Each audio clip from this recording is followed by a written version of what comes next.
கோவையில் பள்ளத்தில் தவறி விழுந்த வாகன ஓட்டிகள். கோவை ஒண்டிப்புதூர் பகுதியில் பாதாள சாக்கடைக்காக தோண்டப்பட்ட பள்ளத்தில் வாகன ஓட்டிகள் தவறி விழுந்திருக்கிறார்கள். அண்மை செய்தியாக பார்க்கிறோம். பெயருக்கு வைக்கப்பட்ட இரும்பு தடுப்பில் மோதி நிலை குலைந்த வாகன ஓட்டிகள் அதில் விழுந்திருக்கிறார்கள். அந்த காட்சிகளை பார்க்கிறோம். கூடுதல் விவரங்களை செய்தியாளர் பிரவீனிடம் கேட்கலாம். பிரவீன், இந்த சம்பவம் எப்போது நடந்தது? விரிவான விவரம். விக்னேஷ், இந்த சம்பவமானது மாலை 3 மணிக்கு மேலாக நடந்திருக்கிறது. கோவையில் பார்த்தோம் என்றால் பிரதான சாலைகளில் ஒன்றாக இருப்பது திருச்சி சாலை. இந்த சாலையில் பார்த்தோம் என்றால் ராமநாதபுரம் சந்திப்பு, சிங்காநல்லூர், ஒண்டிப்புத்தூர் உள்ளிட்ட பகுதிகளில் பல்வேறு பணிகளுக்காக பள்ளங்களான தோண்டப்பட்டிருக்கின்றன. அதாவது 24 மணி நேர குடிநீர் வசதி மற்றும் மழைநீர் வடிகால், பாதாள சாக்கடை உள்ளிட்ட பல்வேறு பணிகளுக்காக ஏற்கனவே தொடர்ச்சியாக பணிகள் நடைபெற்றுக் கொண்டிருக்கும் சூழலில் இந்த இணைப்பு கொடுப்பதற்கான, அதாவது மெயின் ஜங்ஷனுக்கு கொடுக்கப்படும் பணிகளுக்காக ஒவ்வொரு இடங்களில் பெரிய பெரிய பள்ளங்கள் தோண்டப்பட்டு பணிகளானது நடைபெற்று வருகிறது. அந்த வகையில் பாதாள சாக்கடை இணைப்புக்காக ஒண்டிப்புதூர் பகுதியில் பள்ளமானது தோண்டப்பட்டு பணிகள் நடைபெற்று வருகிறது. அந்த பள்ளத்தின் முன்பு, அதாவது பிரதான சாலையில் இருக்கக்கூடிய ஒரு சூழலில் பள்ளத்தின் முன்பு இரும்பு தடுப்புகள் வைக்கப்பட்டிருக்கின்றன. அந்த வழியே வரும் இருசக்கர வாகன ஓட்டிகள் அந்த தடுப்பில் லேசாக மோதும் போது அந்த தடுப்பு கவிழ்ந்து அந்த குழிக்குள்ளேயே 2 இளைஞர்கள் விழும் காட்சிகள் தற்போது கிடைத்திருக்கின்றன. உறுதித்தன்மையுடன் அந்த தடுப்புகள் கம்பிகள் கொண்டு கட்டப்பட்டிருந்தால் இந்த ஒரு சம்பவம் நிகழ்ந்திருக்காது என்கின்ற ஒரு தகவல் தெரிவிக்கப்பட்டிருக்கிறது.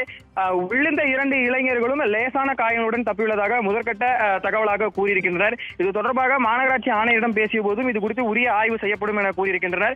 கோவையில் பிரதான சாலையில், அதாவது நாள்தோறும் ஆயிரக்கணக்கான வாகனங்கள் பயணிக்கக்கூடிய ஒரு சாலையில் தடுப்புகள் வைக்கப்படும் போது சற்று உறுதித்தன்மையுடன் வைக்கும் போது இது போன்ற பிரச்சனைகளை தவிர்க்கலாம் என சமூக ஆர்வலர்களும் கருத்துக்களை தெரிவிக்கின்றனர். இந்த நிலையில் இளைஞர்கள் இருவருக்கும் பெருங்காயம் ஏதும் ஏற்பட்டிருக்கிறதா என்பது குறித்து காவல்துறையினர் ஒருபுறம் விசாரித்து வருகின்றனர். விக்னேஷ், அடுத்தடுத்த விவரங்களுக்கு மீண்டும் தொடர்பு கொள்கிறோம். தற்போதைய விவரங்களுக்கு நன்றி பிரவீன்.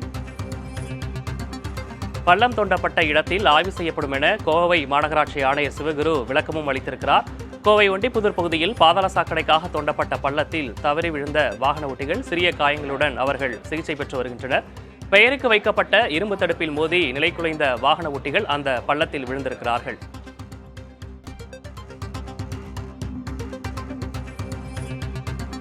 பள்ளம் தோண்டப்பட்ட இடத்தில் ஆய்வு செய்யப்படும் என கோவை மாநகராட்சி ஆணையர் சிவகுரு விளக்கமும் அளித்திருக்கிறார்.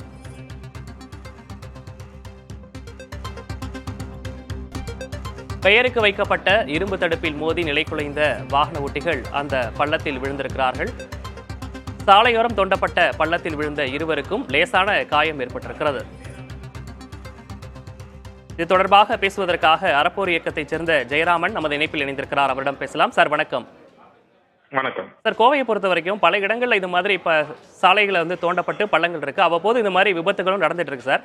நடவடிக்கை எடுக்கிறோம், அந்த ஒப்பந்ததாரர்கள் மீது அவங்களை பிளாக் லிஸ்ட்ல போடுவோம் அப்படின்ற நடவடிக்கைலாம் சொல்றாங்க. ஆனா அடுத்தடுத்து இது போன்ற சம்பவங்கள் தொடர்ச்சியா நடந்துட்டே இருக்கு சார்.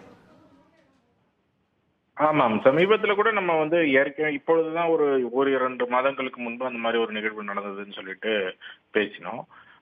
அதற்கு பிறகு மீண்டும் இந்த மாதிரி ஒரு இன்சிடென்ட் இப்போது நடந்திருக்கு. இந்த பேரிகேடு வைப்பது அது எப்படி பாதுகாப்பாக வைக்கணும் அப்படிங்கிற ஒரு கிளியர் இன்ஸ்ட்ரக்ஷன் நம்ம அவங்க கான்ட்ராக்டர்களுக்கு கொடுக்க வேண்டும். அந்த டெண்டர்லயே அதற்கான தொகைகள் எல்லாம் கொடுக்கப்பட்டா கூட அந்த பேரிகேடுகள் எல்லாம் கட்டப்படாமல், இல்ல அந்த கயிறுகள் எல்லாம் இல்லாமல் சரியான ஒரு சைன் போர்டு, இந்த மாதிரி வேலைகள் இங்க நடக்கிறது, பார்த்து போக வேண்டும் அப்படின்னு போன்ற சைன் போர்ட்ஸ், இந்த மாதிரி நிறைய விஷயங்கள் பல இடங்கள்ல இல்லாமல் இருப்பது தொடர்ந்து பார்க்க முடியுது. இதனால நிறைய நேரங்கள்ல ஆக்சிடென்ட்ஸ் நடக்கிறத நம்ம கண்கூடா பார்க்க முடியுது. ஸோ அதனால அரசாங்கம் இதுல ரொம்ப முக்கியமானது அக்கௌண்டபிலிட்டி. யார் தப்பு செய்கிறார்களோ அந்த ஒப்பந்ததாரர்கள் மீது, அந்த அதிகாரிகள் மீது உடனடியாக அவர்கள் நடவடிக்கை எடுக்கிறது ரொம்ப ரொம்ப முக்கியமானது. ஸோ அந்த மாதிரி நடவடிக்கை எடுத்து பிளாக் லிஸ்ட் செய்தார்கள் அப்படின்னு சொன்னால்தான் அடுத்த முறை அது நடக்காம இருக்கும். ஸோ கடந்த முறை நடந்ததற்கு தற்பொழுது வரை அப்பொழுதே நாங்கள் உடனடியாக நடவடிக்கை எடுப்போம்னு சொன்னாங்க. ஆனால் கடந்த முறையும் இந்த நடவடிக்கையும் எடுத்த மாதிரி தெரியல. இப்போ இந்த முறை இது நடந்திருக்கு. இப்போ இதுலயும் பாத்தீங்க அப்படின்னு சொன்னா இந்த மாதிரி பேரிகேட்ஸை வெறும் லூஸா, அவ்வளவு பெரிய பள்ளத்துக்கு பக்கத்துல வெறும் லூஸா பேரிகேட்ஸை மட்டும் போட்டு வைத்தால் போதுமானதா? அப்போ அந்த இடத்துல சைன் போர்டு என்ன இருக்கு, என்ன கயிறுகள் கட்டப்பட்டிருக்கிறது, அதுக்கு அங்கு ஆட்கள் நிப்பாட்டப்பட்டு இருக்கிறார்களா, இது போன்ற பல கேள்விகள் இருக்கிறது. அரசு இது தொடர்பாக முறையாக கண்காணிக்க வேண்டும், ஒப்பந்ததாரர் மீது கடுமையான நடவடிக்கை எடுக்க வேண்டும் அப்படின்றதையும் குறிப்பிட்டிருந்தீங்க. இணைப்பில் பேசியமைக்காக நன்றி திரு ஜெயராமன்.